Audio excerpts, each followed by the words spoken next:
S2-nya di Public Affairs di Department of Government and Public Administration di University of Sydney, dan kemudian masih belajar muamalat di Dallas College, Cape Town, ya, di bawah bimbingan langsung Profesor Umar Ibrahim Fadilo dan juga dari Syekh Dr. Abdul Qadir As-Sufi. Ya. Kita mungkin semuanya nggak ada yang terlalu ngeh ya. Sebenarnya ada jalan pikiran yang sangat mendasar yang kita semua nggak ngeh, nggak tahu. Yaitu siapa yang disebut alat tukar. Bahkan mungkin mahasiswa saja nggak terlalu ngeh bahwa yang namanya uang itu sebenarnya nggak ada nilai. Itu maksudnya apa gitu? Karena ini mendasar banget. Ya, jadi ya kita langsung saja pakai contoh ya. Sip. Nah, jadi kita kalau di sini kan mengenal uang kita ya, namanya rupiah, ya kan? Jadi kita diberitahu bahwa ini ada uang yang bergambar Patimura. Angkanya nolnya 3, dibilang 1000. Terus mereka bilang, sekarang kita ganti gambarnya. Gambar Soekarno-Hatta, nolnya ditambah 2. Maka mereka bilang ini 100.000. Yang 99.000 dari mana? Ya, satu. Dan kedua, ketika ini misalnya dibelah 2, apakah kemudian jadi 50.000? Sekarang tidak akan ada orang yang mau kan? Oke, saya kasih uang, tapi ini dibagi berempat misalnya. 25.000 masing-masing, tapi saya bagi 4. Hilang nilainya. Jadi ini yang disebut sebagai pengelabuan, ya. Nah, karena itu kita mesti memahami. Jadi ini sebetulnya apa bedanya dengan kertas tisu ini? Kecuali gambarnya. Jadi yang disebut uang kertas itu adalah numerologi, nomor-nomor. Ini ilmu sihir sepenuhnya, ya. Nah, tapi kita dibuat percaya bahwa ini punya nilai. Buktinya apa? Buktinya bisa dipakai buat jual beli. Kalau saya belikan ayam, maka ternyata boleh ditukar dengan ayam. Tetapi yang tidak kita sadari adalah ketika ini terus berputar-berputar, 10 tahun yang lalu ini dapat 10 ekor ayam. Hari ini tinggal dapat 3 ekor ayam. Lah yang 7 ekor ayam kemana? Iya kan? Nah, jadi uang kertas tidak mungkin bisa disimpan. Itu karena itu kalau dulu waktu Indonesia merdeka, uang paling besar itu hanya 600 rupiah. Tidak ada uang 1000. Karena uang 1000 pada waktu itu sangat besar. Harga emas 1 gram hanya 2 rupiah. Jadi kalau ada orang punya uang 1000, berarti dia punya setengah kilogram emas. Hari ini 1 gram emas harus dibayar dengan 500.000 rupiah. Jadi 66 tahun Indonesia merdeka hanya membuat kita 250.000 kali lebih miskin. Akibat dari sistem uang kertas ini. Nah, karena itu kita harus kembali kepada apa yang diajarkan oleh Rasulullah SAW. Dan ini sebenarnya bukan sesuatu yang asing, karena ini adalah fitrah. Jadi dalam Al-Quran, Allah SWT mengatakan manusia itu diberi kecenderungan, kesenangan pada emas dan perak, pada wanita, pada anak-anak. Jadi urutannya itu kalau nggak salah wanita atau harta, harta yang berupa emas dan perak, tunggangan, wanita dan anak-anak. Gitu. Jadi itu adalah fitrah. Nah, sekarang sistem ini membuat kehidupan fitrah itu hilang. Orang lebih menyukai kertas ini daripada emas. Betul enggak? Jadi kalau di sini ada 40 orang, pasti kalau dilihat hampir semuanya punya kertas dan mungkin nggak ada yang punya emas. Ya.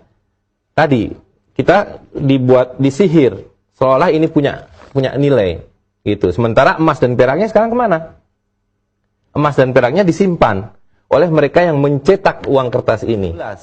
Mulai ada orang-orang yang mengatakan repot membawa emas, simpan saja, titipkan pada saya. Maka mereka keluarkan kwitansi. Itu sebabnya resiminya ini disebut sebagai promissory note, surat hutang. Jadi setiap kali orang yang memegang uang kertas ini berarti punya piutang pada pandai emas. Katakanlah sebesar 1 dinar, 4/4 gram. Jadi ketika berbelanja ini tidak laku, karena ini hanya kwitansi. Maka kalau mau belanja harus dikembalikan dulu kwitansinya, diambil hartanya, emas dan peraknya. Nah, ini yang diberikan kambing, diberikan ayam, diberikan baju. Nah, karena itu ini disebut promissory note. Tetapi kemudian belakangan bahkan tidak ada lagi, karena terus-menerus dicetak, tidak mungkin ada emas yang cukup sebagai tanggungan, sebagai backup. Maka lama-lama mereka bilang sudah, sekarang uang itu ya kertas itu saja. Gitu. Maka kalau jual beli dengan uang kertas ini dalam bahasa syariat Islam ini tidak tunai. Sedangkan jual beli harus tunai. Maka ini tidak boleh untuk jual beli.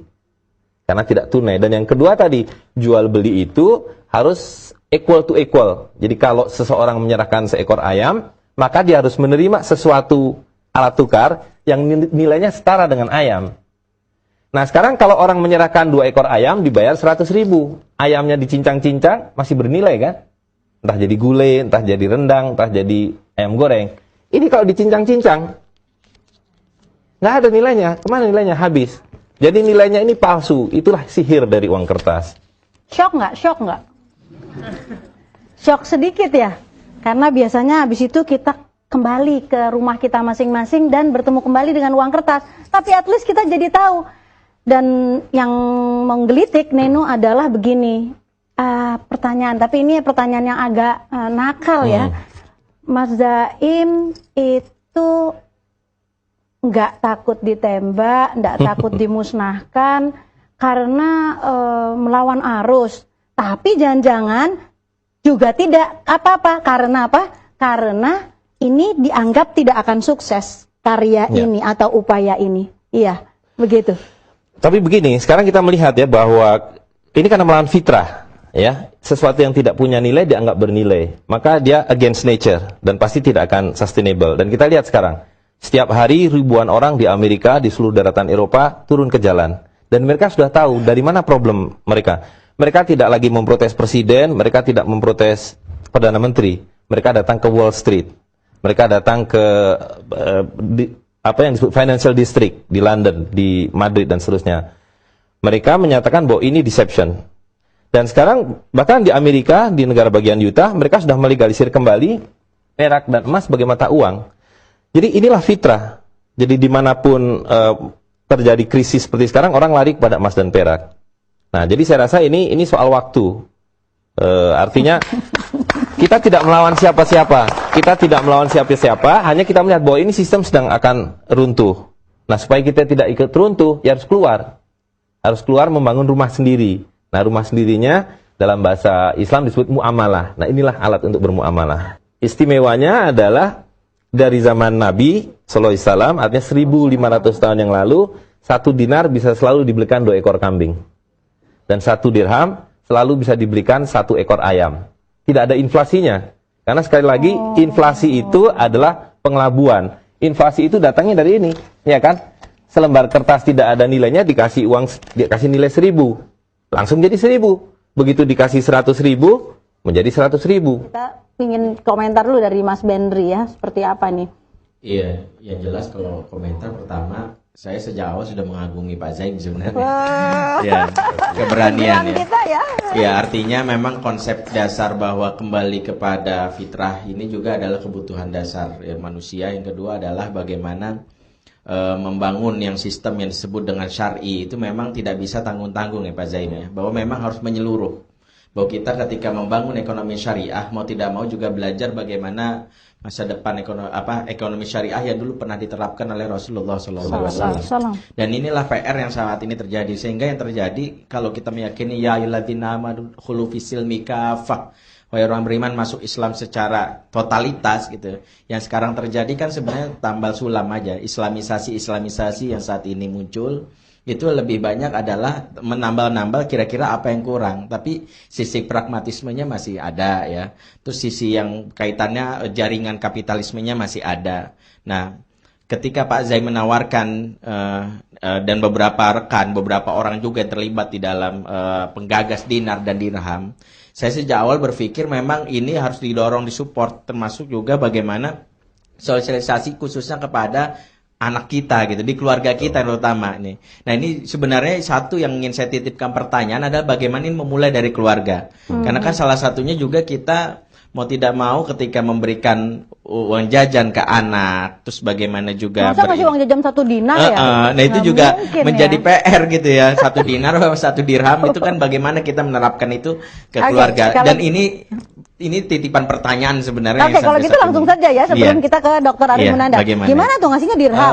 Iya, kasih dirham. Terus jadi dia frustasi dong. ada satu kawan ya, satu kawan yang kampung halamannya di Banjarnegara. Dia membawa angpau lebaran kan, amplop lebaran itu 1 danik masing-masing. 1 danik ada 1/6 dirham.